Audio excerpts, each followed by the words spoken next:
We've been wondering for a while now and sort of asking questions about whether we can trust the coronavirus numbers that we're getting. And part of the reason why that's been in question is that there have been reports that individual states were choosing to suppress data, maybe not so much about cases, but possibly about deaths. Florida was one place where we heard those allegations made very specifically.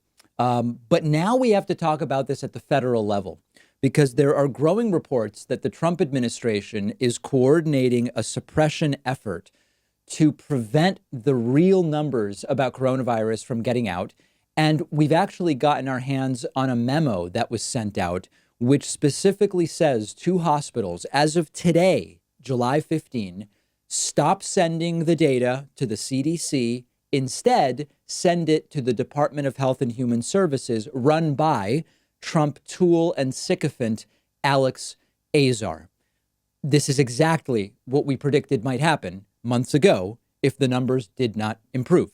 The New York Times reported yesterday that hospitals have been ordered to bypass the normal process. The normal process is hospitals report to the CDC, and they were told, send us all of your data. Send it directly to the Department of Health and Human Services. This is the opposite of transparency. This opens the door to just hiding the data. And health experts obviously are alarmed because they know exactly how this can go. Now, we eventually got a copy of the order from the Trump administration. And what the document says to hospitals is, don't send your information to the CDC, send it to us. And of course, that is a department, the Department of Health and Human Services, that is run by the guy Trump picked and who has been brown-nosing Trump since the start of this pandemic. And in all of history, since the CDC was created, pandemic data, health data, like what we're dealing with today, goes to the CDC. The Kaiser Family Foundation, which has no connection whatsoever to the insurance company Kaiser Permanente. The Kaiser Family Foundation says, quote, this is Jen Cates, the director of global health and HIV policy. Jen Cates says, historically, the CDC has been the place where public health data has been sent. And this raises questions. I love the understated nature. This raises questions about not just access for researchers, but access for reporters, access for the public to try to better understand what is happening with the outbreak. How will the data be protected? Will there be transparency? Will there be access? And what is the role of the CDC in understanding the data? Now, you need only zoom out like the tiniest bit to understand what is most likely going on here. Donald Trump admitted that he wanted to slow down testing in order to cover up the reality of the pandemic. Remember, he said, one of the reasons we have so many cases is we have so many tests. Now, this ignores a whole bunch of realities. In fact, if you don't test, it doesn't affect the real number of cases, except it probably increases the real number of cases because without testing, people don't know they have the virus and they go out and they spread it. So not testing actually spreads the disease. Additionally, as testing has gone up in many of the states that are worst affected, the positivity rate has gone up. If you go from 5,000 to 10,000 tests a day, and you go from having 2% of the people test positive to 4%, that is a signal of a growing epidemic. This is all way beyond Donald Trump. He doesn't seem to understand any of this stuff. So the point is, once you understand Trump admitted to wanting to slow down testing, to slow down case numbers, and you see that the Trump administration is saying to hospitals, don't send your data to the CDC, send your data to Alex Azar at HHS, the obvious next step is to start covering up this data, cover up death data, cover up hospitalization data. The White House is trying to muzzle the normal reporting process. And the only reason that that exists is to suppress information. If he can't stop the testing, he'll stop the information. Now, I'm hoping, I don't know. I've talked to a few people today and they have different opinions. Like, could this work?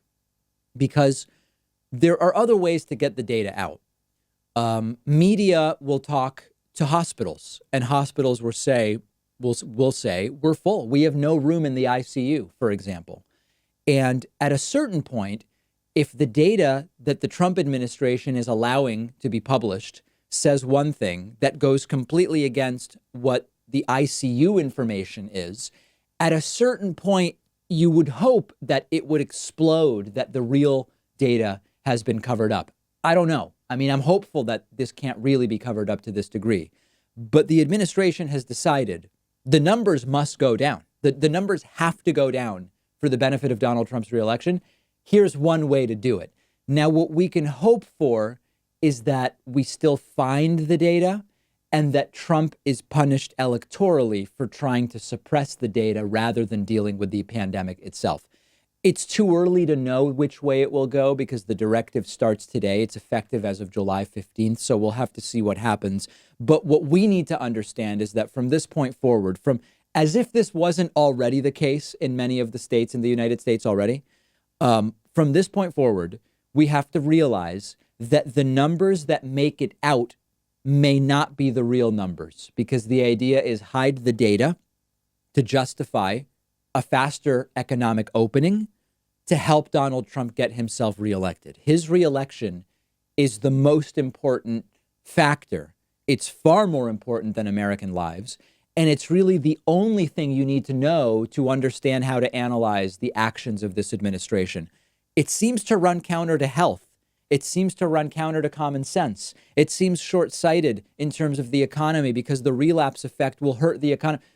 You just have to understand, Trump thinks it might help him get reelected in November. That's all that's going on. The pandemic response has been blown so badly that there's really no way to fix it before the election. I was looking at some data today, and this is important for you to understand.